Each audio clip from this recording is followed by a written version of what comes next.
You know me for Jewish content, but here's who I am when I'm not lighting candles or editing YouTube videos. I'm not here to be inspirational. I'm here to be real. So let's get real. You already know that I'm neurodivergent, autistic, and ADHD, and always trying to build systems that don't rely on willpower. Spoiler, I'm really terrible at building systems for myself. But I love low energy and high comfort life hacks. I'm a mom, homeschooling two wonderful and chaotic children. Though we might be coming to the end of that chapter, I'm real tired, y'all. We live with 3 cats, a pit bull mix, a turtle, which you might have seen has been escaping this week, and a whole ecosystem of guppies and dwarf shrimp. Yeah, it's kind of funny for a Jew to be raising shrimp, right? They're teeny tiny. Well, a year and a half ago, I got disabled by long COVID. It destroyed my autonomic nervous system, the one that controls your automatic things like your heartbeat.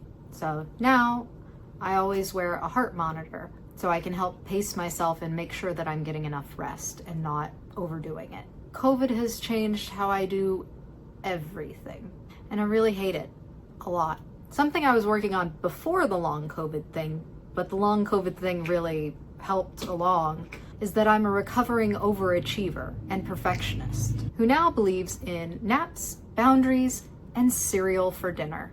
My favorite way to rebel? Refuse to optimize every second of my life. I recharge with books, podcasts, deep research into whatever my latest special interest is, and pop culture. I am a knowledge dragon. I hoard ideas like dragons hoard gold. My favorites are Doctor Who and Heartstopper. Right now, I'm watching The Wheel of Time and The Last of Us. I love an apocalyptic dystopia. And my favorite genre of music is power pop, which, if you know what that is, you should know that I am absolutely the stereotype of a millennial girl who was into power pop back as a teenager. I was raised in the American Bible Belt, which you might know from my other videos, but now I live outside New York City. Way more Jews here. It's very weird to me, even now, even though I've lived here over a decade. I'm a licensed lawyer, but I don't practice law. I studied political science, languages and linguistics, and also technical theater.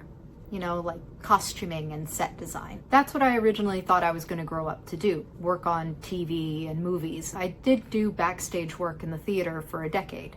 I am not an actor, which is why it has been very hard learning how to do these videos, and why I don't feel like my stage presence is going very well generally. The thing that's probably going to get the most hate comments is that I'm veganish. I've been veganish for about 10 years now. I did it for my health. I spent years dealing with infertility, both physical infertility and halachic infertility, like infertile as a matter of Jewish law, which is a topic that we could discuss in itself. It's very interesting if you're not living it. Basically, the way that your body works, you can't go to the mikvah on time. So I was successfully able to treat my PCOS infertility through a plant-based diet and strength training. Also, my favorite food is samosas. And they're really hard to get kosher. So if you have samosa tips, definitely put those in the comments below.